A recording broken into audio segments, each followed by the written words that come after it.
हिंदी साहित्य संपूर्ण घटना चक्र क्विक रिवीजन विद आरती शर्मा। दोस्तों, आपको मेरा चैनल पसंद आए तो इसे लाइक करें, शेयर करें और सब्सक्राइब करें। साथ ही साथ मेरे वीडियोस के अगले नोटिफिकेशंस को पाने के लिए बेल आइकन को प्रेस करें। दोस्तों, आज हम करेंगे पार्ट 7। तो पार्ट 7 में हम भक्ति काल से संबंधित कुछ प्रश्न करेंगे। ठीक है दोस्तों, हमारा आज का पहला प्रश्न है, देखते हैं। प्रश्न संख्या पर हम ज़्यादा ध्यान नहीं देंगे, डायरेक्ट प्रश्न करते हैं, क्योंकि कोई प्रश्न बार बार रिपीट हुआ है तो प्रश्नों को छोड़कर हम नेक्स्ट प्रश्न पर गए हैं। ठीक है, तो इसीलिए प्रश्नों की संख्या पर ध्यान नहीं देंगे। तो चलिए शुरू करते हैं अपना भक्ति काल से संबंधित प्रश्न। ठीक है, समग्र भक्तिकालीन काव्य पर कौन सी विशेषता लागू होती है? तो दोस्तों, समग्र भक्तिकालीन काव्य पर अहंकार का त्याग यानी ऑप्शन सी, अहंकार का त्याग विशेषता लागू होती है। ठीक है, ध्यान रखें। हमारा अगला प्रश्न है दोस्तों, भक्ति काल की समय सीमा क्या है? तो दोस्तों, इसका सही उत्तर है ऑप्शन डी, उपर्युक्त में से कोई नहीं। तो यानी कि इनमें से कोई भी भक्ति काल की सीमा नहीं है। भक्ति काल की समय सीमा विक्रम संवत 1375 से विक्रम संवत 1700 तक माना जाता है। ठीक है, और भक्ति काल को कितनी शाखाओं में विभक्त किया गया है? 4 शाखाओं में। कौन कौन सी? ज्ञानाश्रयी शाखा, प्रेमाश्रयी शाखा, कृष्ण आश्रयी शाखा और रामाश्रयी शाखा। ज्ञानाश्रयी शाखा और प्रेम आश्रयी शाखा जो हैं वो सगुण काव्य धारा की शाखाएं हैं, और जो कृष्ण आश्रयी शाखा और राम आश्रयी शाखा है ये सगुण काव्य धारा की शाखाएं हैं। ठीक है, ध्यान रखें। अगला प्रश्न है दोस्तों, संवत 1375 से 1700 तक, संवत 1375 से 1700 तक के साहित्य में कौन सी भावधारा परिलक्षित होती है? तो दोस्तों, इसका सही उत्तर है भक्ति। भक्ति की भावधारा परिलक्षित होती है संवत 1375 से 1700 तक। ठीक है, अगला प्रश्न है दोस्तों 4, ध्यान से देखें। भक्ति के स्रोत के दक्षिण से उत्तर भारत में, दक्षिण से यानी साउथ से नॉर्थ पोल, ठीक है, नॉर्थ इंडिया तक, तो दक्षिण से उत्तर भारत में प्रसारित होने के सिद्धांत का समर्थन करने वाले विद्वान कौन हैं? तो दोस्तों, इसका सही उत्तर है आचार्य रामचंद्र शुक्ल। आचार्य रामचंद्र शुक्ल जो हैं वो इस सिद्धांत का समर्थन करते हैं कि जो भक्ति है उसका स्रोत कहाँ से कहाँ तक है? दक्षिण से उत्तर भारत में प्रसारित हुआ। ठीक है, ध्यान रखें। यहाँ पर दोस्तों एक कथन भी है, जरा ध्यान से देखें। रामचंद्र शुक्ल का कथन है, भक्ति का जो स्रोत दक्षिण की ओर से धीरे धीरे उत्तर भारत की ओर पहले से ही आ रहा था, उसे राजनीतिक परिवर्तन के कारण शून्य पड़ते हुए जनता के हृदय क्षेत्र में फैलने के लिए पूरा स्थान मिला। ठीक है, शुक्ल जी की स्थापना का खंडन करते हुए द्विवेदी जी के ये कथन सही है। द्विवेदी जी का ये कथन सही है कि नैतिक सांस्कृतिक जिजीविषा। अब द्विवेदी जी का कथन है, क्या है कथन है देखते हैं। नैतिक सांस्कृतिक जिजीविषा और आध्यात्मिक संपन्नता का उद्घोष करने वाला भक्ति साहित्य हत पर्द पराजित जाति की संपत्ति नहीं है।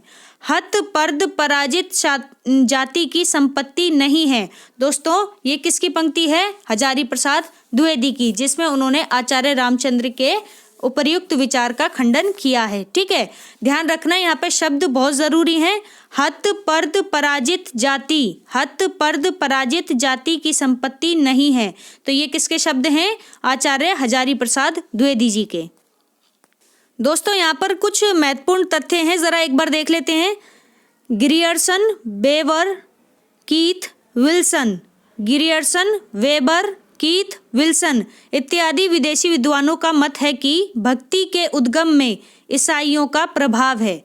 ठीक है, तो भक्ति के उद्गम में ईसाइयों का प्रभाव है, ये एक मत किसके हैं? ग्रियर्सन, वेबर, कीथ और विल्सन। ठीक है, और इस मत को प्रायः अमान्य सिद्ध किया जा चुका है। ठीक है, लेकिन प्रश्न में पूछा जाएगा कि ईसाइयों का प्रभाव भक्ति काल को किसने बताया है? ठीक है, तो आप बताएंगे ग्रियर्सन। ऑप्शन में ग्रियर्सन आपको मिलेगा। ठीक, बाकी और नाम भी आप याद रख सकते हैं, वेबर, कीथ, विल्सन। ठीक, अगले क्या है, बाल गंगाधर तिलक, कृष्ण स्वामी अयंगार, डॉक्टर एच राय चौधरी, आचार्य रामचंद्र शुक्ल, हजारी प्रसाद द्विवेदी आदि विद्वानों ने तथ्यात्मक साक्ष्यों और प्रबल तर्कों के सहारे ऐसी भ्रांत धारणाओं का खंडन करते हुए भक्ति का उद्गम प्राचीन भारतीय स्रोतों में ही सिद्ध किया है। ठीक है, प्राचीन भारतीय स्रोतों में ही सिद्ध किया है। किसने? बाल गंगाधर तिलक, कृष्ण स्वामी अयंगार, डॉक्टर राय चौधरी, आचार्य रामचंद्र शुक्ल, हजारी प्रसाद द्विवेदी। ठीक है, ये नाम है जिन्होंने भक्ति का उद्गम प्राचीन भारतीय स्रोतों में सिद्ध किया है। ठीक है, और अलग से देखते हैं, कुछ लोगों ने तात्कालिक रूप से परिस्थितिगत प्रेरणा के रूप में मुस्लिम आक्रमण और राज्य स्थापना से भक्ति आंदोलन को जोड़ा है, जिसमें कौन प्रमुख है? आचार्य रामचंद्र शुक्ल। ध्यान से सुने, मुस्लिम आक्रमण और राज्य स्थापना से भक्ति आंदोलन को जोड़ा है, इनमें प्रमुख कौन है? रामचंद्र शुक्ल। तो ये भक्ति आंदोलन की शुरुआत को लेकर कुछ बातें हैं जो कि आप सभी को पता होनी चाहिए। ठीक है, जब आपका बेस क्लियर होगा ना, तो फिर बिल्डिंग तो आप कितनी भी बड़ी तैयार कर लेंगे। ठीक है, तो बेस अपना क्लियर रखिए, आपको चीजें कॉन्सेप्ट एकदम क्लियर होने चाहिए। ठीक है, अगला प्रश्न है दोस्तों, हिंदी का भक्ति काल बाहरी आक्रमण की प्रतिक्रिया है। हिंदी का भक्ति काल बाहरी आक्रमण की प्रतिक्रिया है, यह कथन निम्नलिखित में से किस विद्वान का है? तो दोस्तों इसका सही उत्तर है आचार्य रामचंद्र शुक्ल का। आचार्य रामचंद्र शुक्ल ने भक्ति काल को बाहरी आक्रमण की प्रतिक्रिया बताया है। ठीक है, ध्यान रखें, इंपॉर्टेंट है। यहाँ पर थोड़ी व्याख्या देख सकते हैं, ग्रियर्सन, रामचंद्र शुक्ल और हजारी प्रसाद द्विवेदी। ग्रियर्सन, रामचंद्र शुक्ल, हजारी प्रसाद द्विवेदी भक्ति के उदय की व्याख्या 3 अलग अलग रूपों में करते हैं। ग्रियर्सन के लिए वह एक बाह्य प्रभाव है। ठीक है, क्या है कि बाह्य प्रभाव है। ठीक है, ईसाइयों की देन भी कहा। और रामचंद्र शुक्ल के लिए वह बाहरी आक्रमण की क्या है? प्रतिक्रिया है, यानी कि बाह्य प्रभाव कहा किसने? ग्रियर्सन ने। शुक्ल ने कहा कि यह बाहरी आक्रमण की प्रतिक्रिया है। ठीक, और हजारी प्रसाद द्विवेदी का देखते हैं,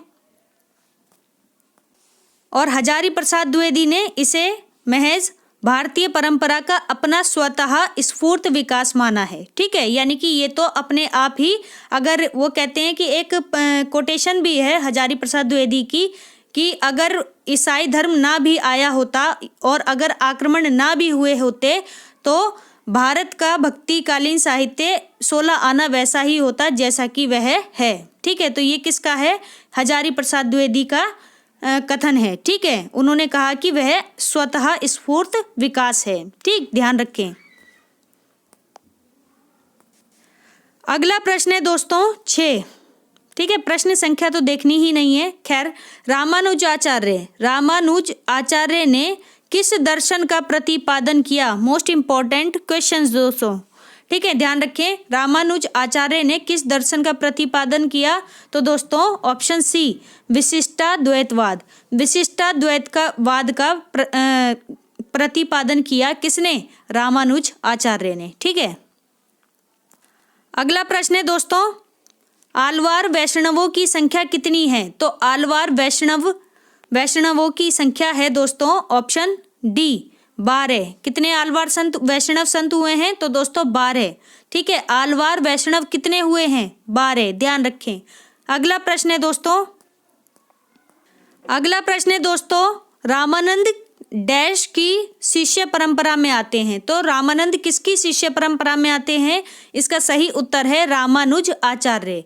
रामानुज आचार्य की शिष्य परंपरा में आते हैं रामानंद। ठीक है, तो ध्यान रखें, तो रामानंद के गुरु कौन थे?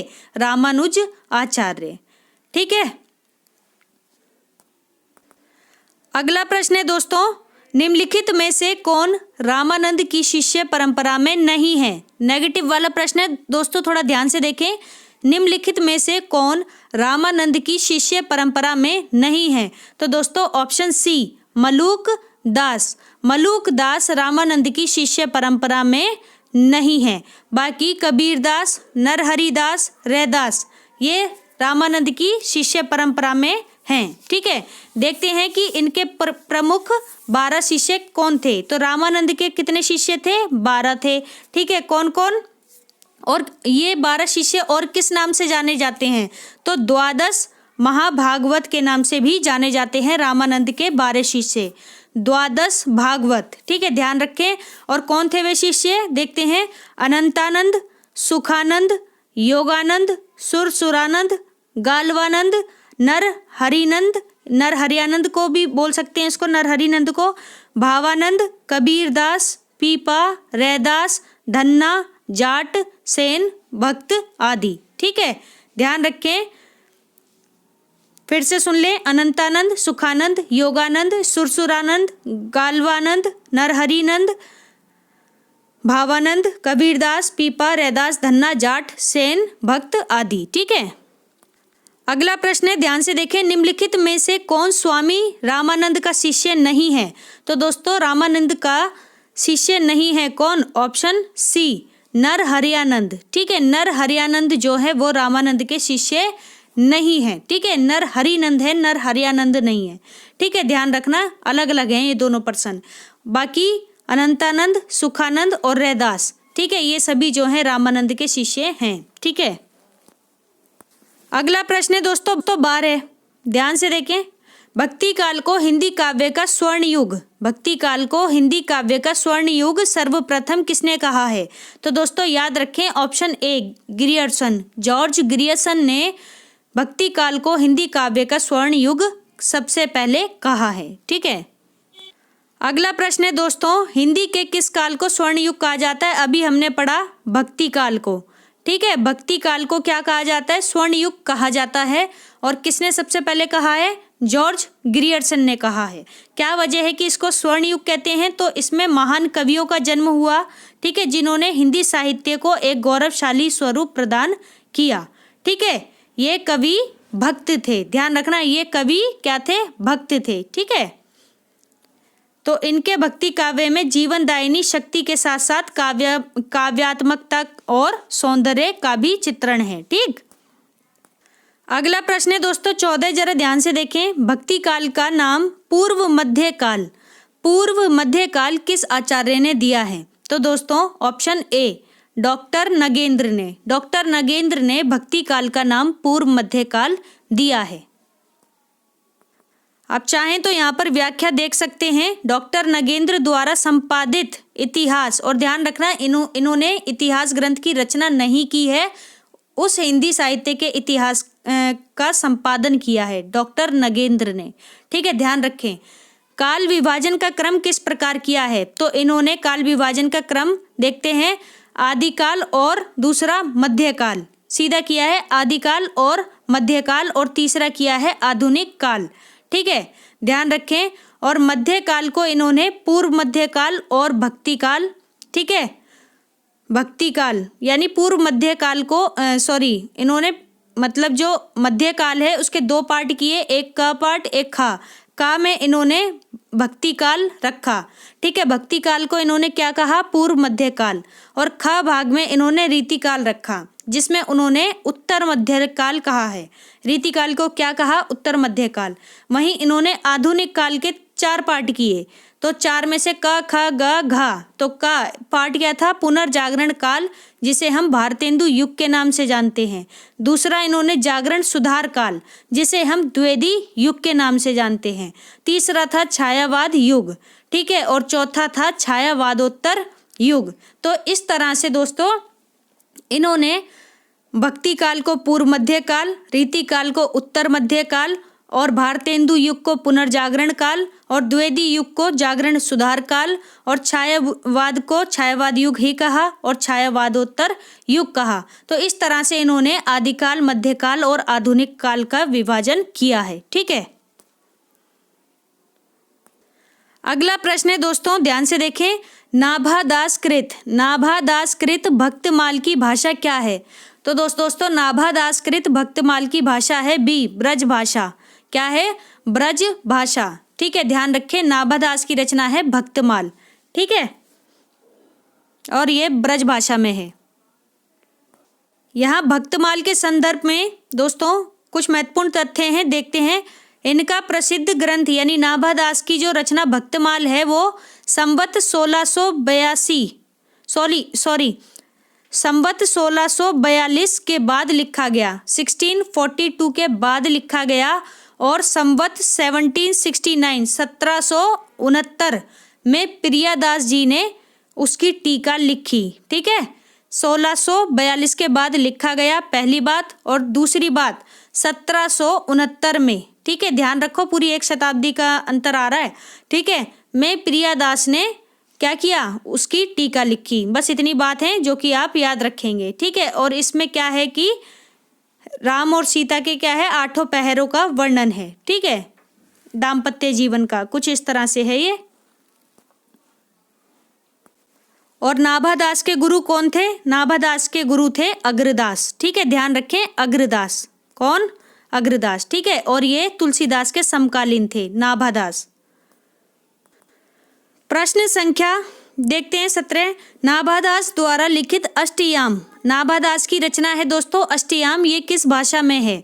तो दोस्तों इसकी भाषा, अष्टयाम की भाषा है ब्रज भाषा, ध्यान रखें। ठीक है, अगला प्रश्न है अष्टयाम के रचयिता कौन हैं? तो अभी हमने पढ़ा अष्टयाम के रचयिता हैं नाभादास। ठीक है, इतना याद रखें। अगला प्रश्न है दोस्तों, ध्यान से देखें, भक्तमाल के रचयिता नाभादास के गुरु का क्या नाम था? तो अभी हमने पढ़ा था अग्रदास। अग्रदास के शिष्य थे कौन? नाभादास। ठीक है, तो आज का वीडियो दोस्तों हमारा यहीं समाप्त होता है। अगर आपको मेरे वीडियोस पसंद आ रहे हों तो इन्हें लाइक करें, शेयर करें, मेरे चैनल को सब्सक्राइब करें, साथ ही साथ मेरे वीडियोस के अगले नोटिफिकेशंस को पाने के लिए बेल आइकन को प्रेस करें। Thanks for watching.